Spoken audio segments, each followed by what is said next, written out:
Hi, I'm Megan from Ormon Fitness. In this video, we're going to go over the connection breath, or connecting to your core and your pelvic floor through your breathing pattern. So this is a really good strategy and practice to go through in early postpartum and even in later postpartum. If you're having any difficulty whatsoever with core and pelvic floor dysfunction, this is a good place to start. This is a practice, so it's going to take time, essentially, to get better at. So you may not be amazing at it the first couple of tries, the first couple of weeks that you're trying to do this, especially in early postpartum when we're still trying to locate our deep core and pelvic floor muscles. This may take some time to even feel those connections and what you're trying to accomplish through breathing. But before we get into the breath, real quick, I just want to go over some anatomy so we understand why the connection breath is so important. So if we think about our core, most people are thinking of our outer abdominal muscles. And what I really want you to think about is your core as kind of a Coke can or some type of canister.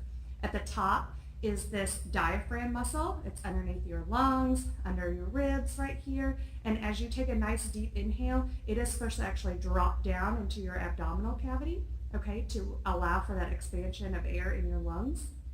As that drops down, your abdominal muscles are expanding a little bit in order to take on that increased load from your diaphragm dropping down. Back muscles, everything kind of expands just a little bit. And your pelvic floor at the bottom of your pelvis, kind of that hammock holding up all of your organs, your bladder, your uterus, your rectum back here, it actually drops down and descends with your inhale, with your diaphragm dropping down as well. So it kind of looks like this piston. Julie Beebe calls it a piston breath.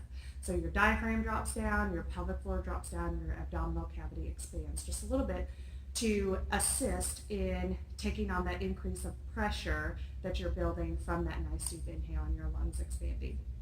As you exhale, the pelvic floor comes up. It's just a gentle lift. Abdominals come back in gently. Diaphragm comes back up. So it kind of looks like this. Inhale, exhale.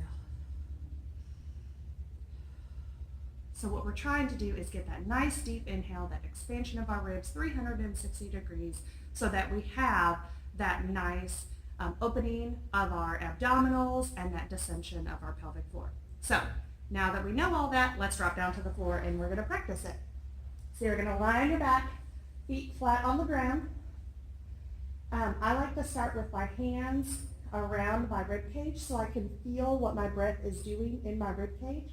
What our goal is to get a nice 360-degree expansion in our rib cage. So we want it to expand to the front, which is normally easier for us.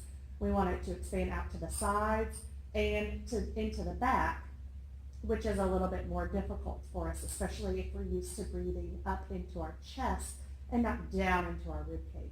So take a nice deep inhale. Really feel what your rib cage is doing. Hopefully it's expanding all the way around.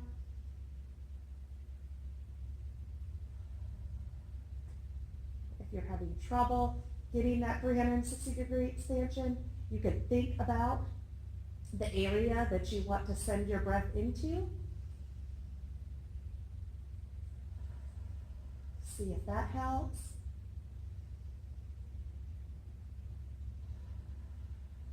Nice deep inhales and exhales. When you're ready to connect to your core and pelvic floor, you're going to take that nice deep inhale, and on the exhale, you're going to do a gentle pelvic floor lift. When I'm ready to do this, I like to put my fingertips on the inside of my hip bones. You should feel on the exhale, when you're doing a slight pelvic floor lift, you should feel tension underneath these muscles right inside your hip bones. And that's your transverse abdominals right there. That's the deepest core layer that's activating and turning on when you do a nice little pelvic floor contraction. Then your deep core transverse abdominals also engage at the same time. So you should feel that tautness, that tightness underneath, right on the inside of your hip bones. So nice deep inhale. Exhale. Gentle pelvic floor lift. I can feel the tightening right in those muscles on the inside of my hip bones.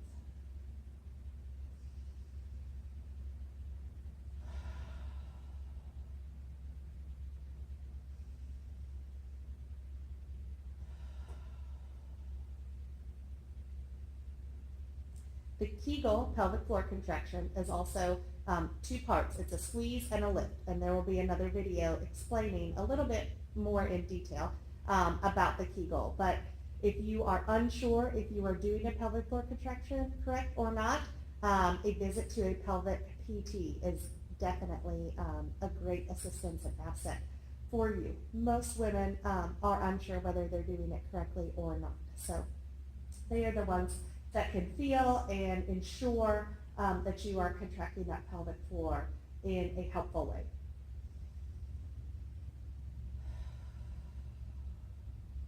A couple more.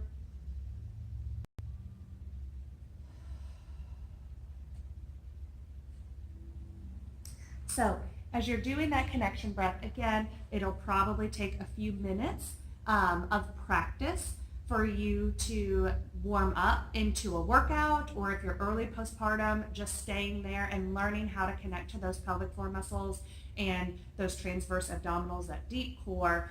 It'll take a few minutes just breathing, nice deep inhales, exhaling, gentle pelvic floor activation. You can feel that activation in your deep core right on the inside of your hip bones as well.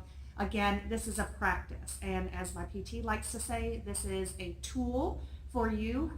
It is a tool, not a rule. Once you get really, really good at connection breath and learning how to connect to your core and pelvic floor, then the goal is to work in your connection breath and outside of your connection breath as well. So at first you have to locate the muscles, make that connection, practice, practice, practice, and then we move forward from there, using that connection breath into exercise, into your activities of daily living, and then we figure out how to do all of those connections while you're inhaling and while you're doing quicker movements. And so this is the great baseline that you need to start with, that foundation that we will then build upon in exercise and activities of daily living. So I hope this helps for you all. If you have any questions, please leave them in the comments or shout me out on Facebook or Instagram and let me know what you found helpful or if you have any questions. Good luck, guys.